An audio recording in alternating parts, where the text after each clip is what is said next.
Selamat pagi anak-anakku yang terkasih. Bagaimana kabarnya? Sehat semua? Bu Yuli hari ini pun sehat. Anak-anak yang terkasih, minggu yang lalu Bu Yuli telah memberikan pembelajaran tentang kenaikan titik didih dan penurunan titik beku. Dan Bu Yuli memberikan beberapa latihan soal. Sebagian besar telah mengirim jawabannya ke Bu Yuli dan sebagian kecil masih Bu Yuli tunggu sampai hari ini belum mengirim ke WA Bu Yuli. Untuk itu, silahkan kirim ke WA Bu Yuli. Anak-anak yang terkasih, Bu Yuli akan melanjutkan materi berikutnya. Kalau kemarin kita perhitungan adalah non-elektrolit, maka hari ini perhitungan menggunakan larutan elektrolit. Untuk itu, marilah kita bersama-sama simak PPT berikut. Anak-anakku yang terkasih, kita akan masuk ke materi pembelajaran sifat koligatif larutan elektrolit. Minggu yang lalu, Bu Yuli telah katakan kita masuk ke sifat koligatif untuk larutan non-elektrolit. Untuk larutan non-elektrolit, sifat larutan hanya bergantung kepada banyaknya zat terlarut, yaitu jumlah partikelnya adalah berdasarkan konsentrasi larutan yang ada.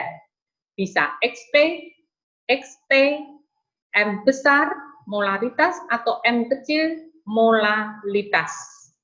Tetapi untuk hari ini kita akan belajar mengenai sifat koligatif larutan untuk larutan elektrolit.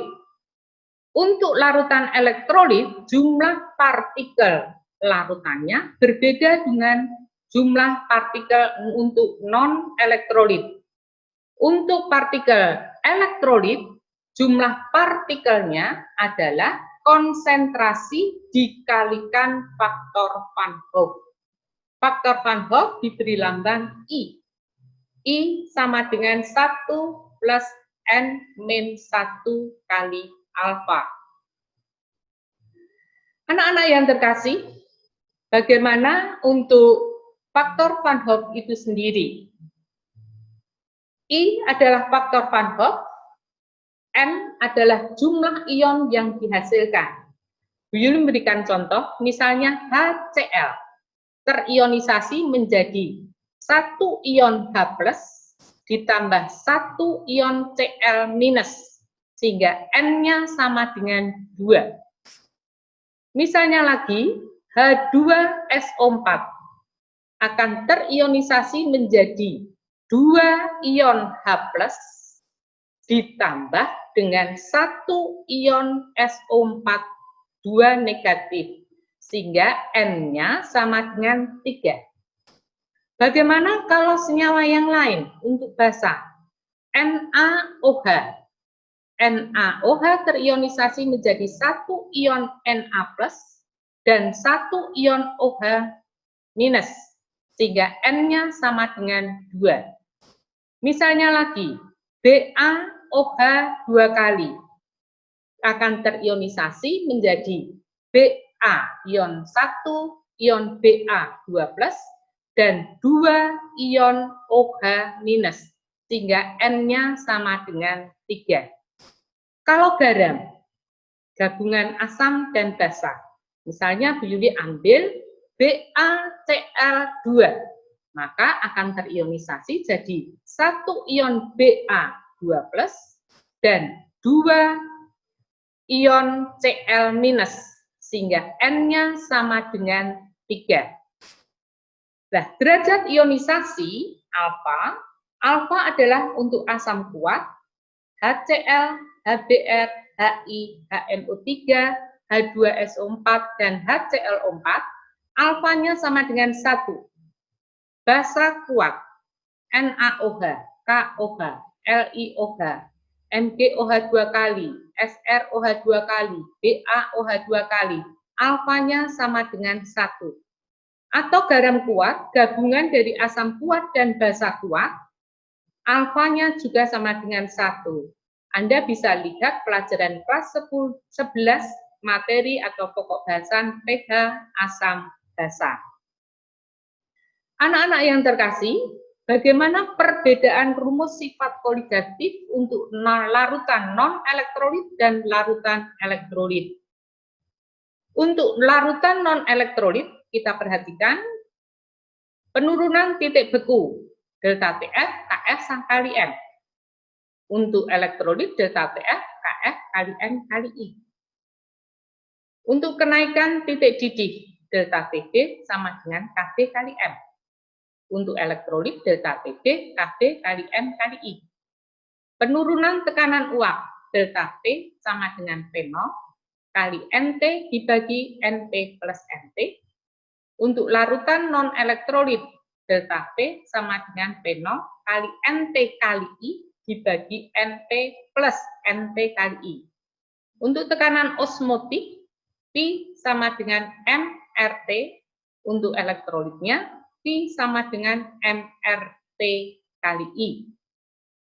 Anak-anak yang terkasih, hari ini Bu Yuli akan memberikan pembelajaran latihan soal dengan video pembelajaran cara menyelesaikan soal larutan elektrolit.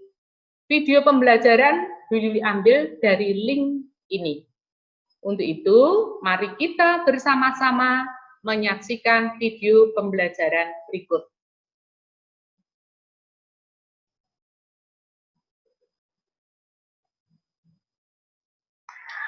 Halo teman-teman, hari ini kita akan membahas mengenai sifat koligatif pada larutan non-elektrolit dan pada larutan elektrolit. Yang pertama adalah penurunan tekanan uap. Delta P pada larutan non-elektrolit adalah X terlarut dikali P0. Sedangkan pada larutan elektrolit, delta P sama dengan XT dikali P0 dikali I. Yang kedua adalah kenaikan titik didih. Delta TB sama dengan KB dikali M. Sedangkan pada larutan elektrolit, delta TB sama dengan KB kali M kali I. Yang ketiga adalah penurunan titik beku. Delta TF sama dengan KF dikali M pada larutan non-elektrolit. Sedangkan pada larutan elektrolit, delta TF sama dengan KF kali M kali I. Dan terakhir adalah tekanan osmosis, atau P sama dengan M kali R kali T untuk larutan non-elektrolit. Sedangkan untuk larutan elektrolit, P sama dengan M kali R kali T kali I. I adalah faktor Van Hoff untuk larutan elektrolit. Cara mencari I sama dengan 1 ditambah N-1 dikali alfa.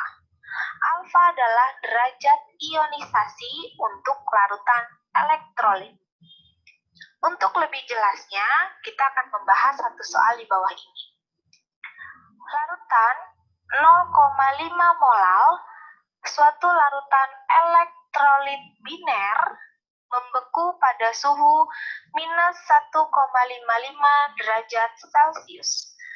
Jika harga KF sama dengan 1,6 derajat Celcius per molal, maka derajat ionisasi larutan elektrolit tersebut adalah yang diketahui adalah molal sebesar 0,5,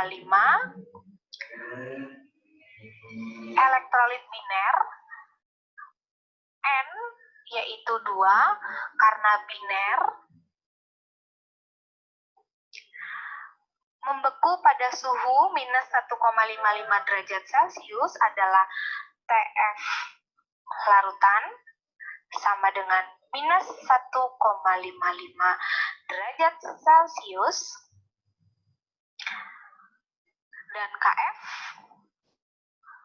sama dengan 1,86 derajat Celcius per molal. Langkah pertama yang harus dilakukan adalah mencari delta TF, yaitu TF pelarut dikurang TF larutan. Di sini menggunakan pelarut air, sehingga titik beku air adalah 0. Dikurang TF larutan, yaitu minus 1,55. Hasilnya adalah 1,55 derajat Celcius untuk delta TF-nya. Kita masukkan ke rumus nomor 3 untuk larutan elektrolit. Jadi delta TF sama dengan KF dikali molal dikali I. Delta TF-nya 1,55 sama dengan KF-nya 1,86 dikali molalnya adalah 0,5 dikali I.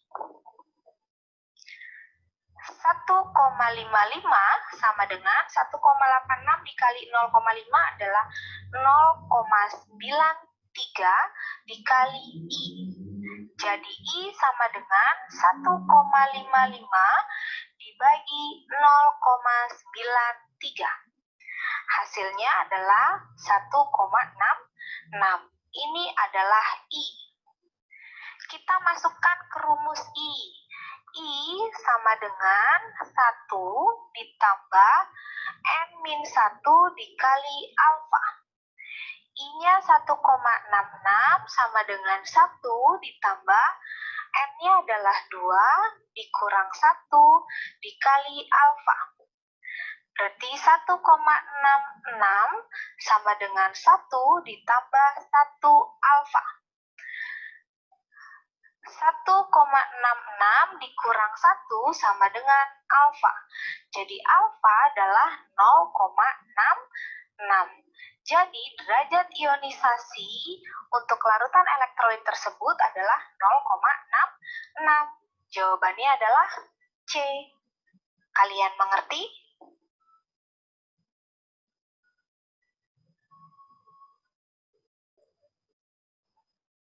Anak-anak yang terkasih, demikian video dari pembelajaran yang kita terima tadi. Hari ini Bu Yuli akan memberikan latihan soal berikutnya untuk larutan elektrolit. Ada 4 soal, silahkan Anda kerjakan soal ini. Cara mengerjakan ketentuannya, jawablah soal di buku catatan dengan ketentuan 1 soal langsung dijawab. Baru nulis soal berikutnya, langsung dijawab dan seterusnya. Fotolah hasil pekerjaan kalian dan kirim ke WA Bu Yuli. Pekerjaan atau jawaban dikirim WA Bu Yuli paling lambat hari ini, 12 Agustus 2020 sampai jam 16. Untuk itu, silahkan Anda kerjakan sisa waktu yang ada untuk menyelesaikan soal yang ada. Bu Yuli tunggu jawabannya sampai jam 4 sore nanti. Terima kasih. Selamat mengerjakan.